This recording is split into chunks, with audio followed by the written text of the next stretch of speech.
Alam niyo yung feeling dahil pinili mong paka-independent, pakagising pa lang umaga, alam mo na yung gagawin. Alam mo na mangyayari! Gigising sa umaga, iinom ka ng tubig, lalabas ka ng kwarto, titingan ka liwat kanan, mapapakulong sa sarili!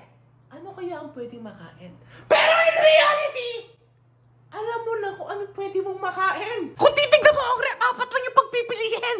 4 na itlog, saging na hindi ko alam, parang malapit na atang mabulok, gatas, tikoy, kapag titignan mo yung taas, chicken breast, may naliligaw bang Pure Foods Classics Honey Curd Bacon. Tapos tatanungin mo yung sarili kung ano ang pwede makain. Pero in reality, dahil 4 na yung pagpipiliin, ang pipiliin mo, itlog na may halong coating bread with peanut butter. Tapos kung titignan mo ang harapan mo, ito kortina Tapos habang nakatitig, mapapatanong ka sa sarili mo, tama pa ba itong ginagawa ko? 2 years na kasi ako nagtrabaho sa amin. Nag-resign ako itong October, November, December, January. Ilang araw na lang, mag-February. Wala pa tayong trabaho ng February. Nag-apply naman ako. Kaso sabi ng HR, wala pang slot sa aking preferred area. Kaya waiting game tayo ngayon eh. Last video, yung job interview, hinahanda natin sarili natin. Para kung biglang tumawag si HR, alam natin sasagot natin. Pero yung matino baka, hindi yung mala Elon Musk baka mapagkawalan din ako doon. Weird. Pero habang palapit yung February, pati ako parang ina-anxious na rin eh. Parang natataranta na rin ako, parang sa kakasabi natin sa HR doon sa ating preferred area. Baka sa kakaintay natin, wala nang slot sa preferred area. Sakit na to. Isang transition lang yan. Uy! Energy! Kakatapos na natin mag-breakfast eh. Kinakailangan natin mag-energy, di ba? Energy! Hindi tayo magpapatalo sa mind game natin! Hindi tayo magpapatalo sa utak natin na baka hindi tayo magkaroon ng trabaho. Itong February! Energy! Take positive! Energy!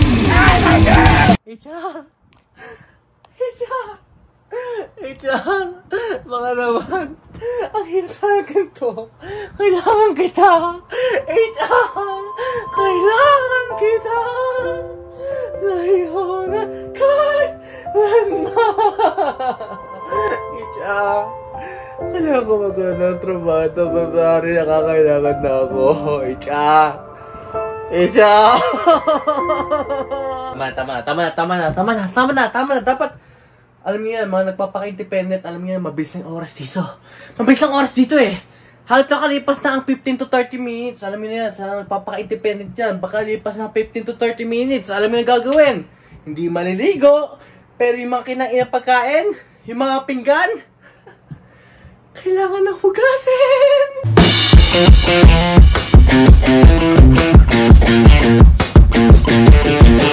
Date check! January 27, 6:52 PM. Kung napapansin nyo, medyo basa-basa pa yung book natin kasi may dalawang nangyari sa araw na to eh. Meron tayong bad news at meron din tayong good news. Bad news! Ilang oras na ang nakalipas. Simula na kumain tayong breakfast. Wala bang update si HR? Meron pa naman tayong January 28, 29, 30, 31. Meron pa tayong 4 na araw para mag-expect sa update ni HR. Sana mag-update ka, HR. Isa lang yan sa good news na maririnig natin ngayong araw ito. Kasi ang pangalawang good news. Kaya pawis na pawis tayo. Kasi bumaba muna tayo eh. May pinick up tayong delivery. Ito! May delivery.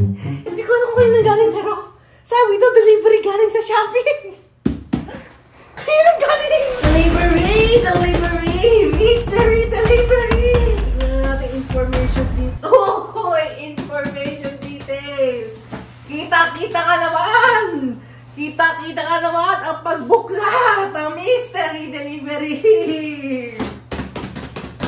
Ba? Bakit ka nagpapaka-mysterious sa akin, ha? Ano to, deliver? HR! Galing sa'yo to, HR, no? HR! Ako, HR! Parang... Lechon ba to, HR? Kung araw-araw mo papadala ng ganito, HR, sa Shopee delivery. Lechon ata ito eh. Naku! Huwag mo na ako ihan, HR. Kahit araw-araw na lechon, HR, masaya na ako, HR. Teka, di ata lechon to masyadong manipis eh. Parang may stick. Parang may stick, oh. Ano ba to? Tarpaulin?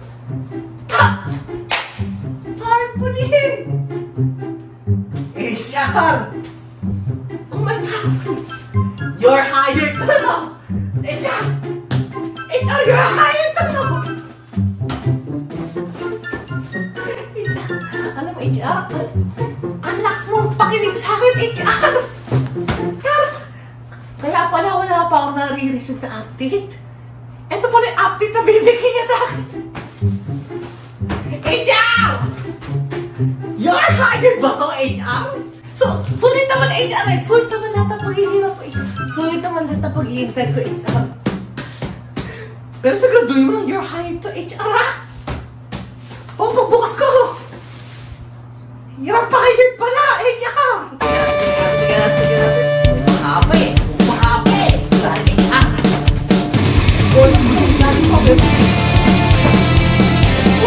You're hired na ba ako sa preferred area ko dito, HR?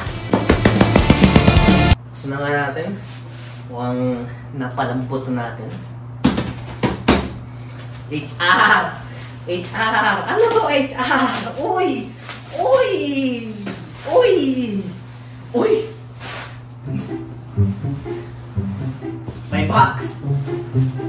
My box! Sabi sa inyo, mahapi! HR! You're hired ata to, HR! Ang puso ko! Na-excite! To, may nakikita tayong kulay green! Up! Uy!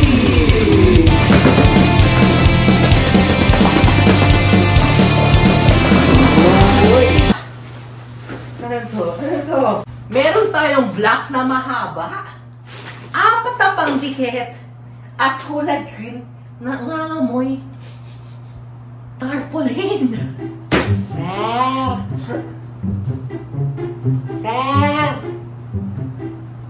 Akin yan, sir! Elon Musk! Yes, sir! Totoo ka pala? Totoo, sir! Akala ko, invento ka lang! Hindi ako invento, sir! Totoo ako, sir!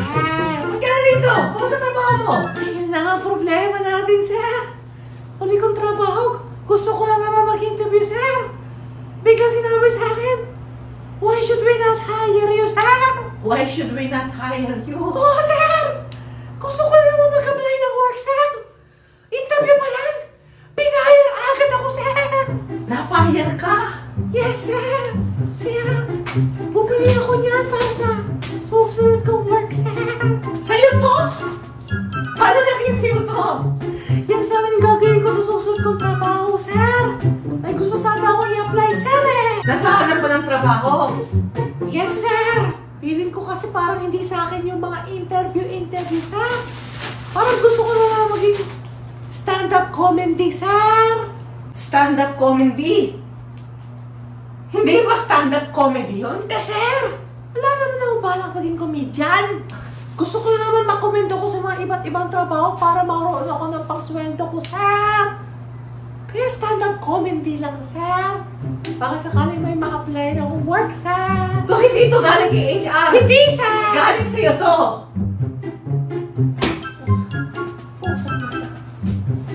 Hindi mo ba alam kung gano'ng katabi ko yung puso ko kanina? Ang bilis ang tipo ko kanina eh! Naalala ko kasi nung kolehiyo ko, niyaya ako ng mga kaklase ko mag-kalendarya. Oh. First time ko kasi mapunta sa kalendarya nun, sir. First time ko matikman yung Boppy, sir. Masarap, sir! Masarap! Sarap! Oh, di kinabukasan ulit sir, niyaya ko ulit sila magkarinderya. Kaso sir, ayaw na nila, busog daw sila sir eh. Kaya hinayaan nila ako na mag-isa na lang pumunta dun sa karinderya sir. Oh.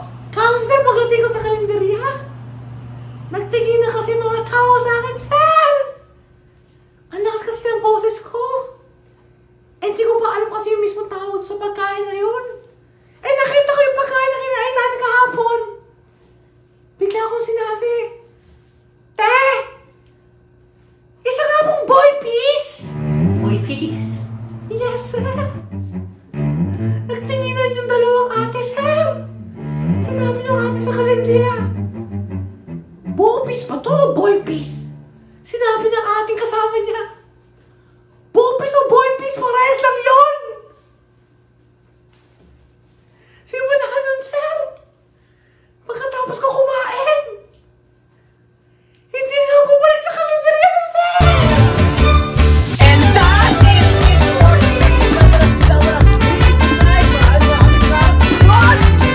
Tiwala lang tayo kay HR. Ay 40s pa naman tayong iintay bagong January. Kapit lang! Tiwala lang! Update na lang tayo. Mga 3am na. Kakain muna tayong dinner.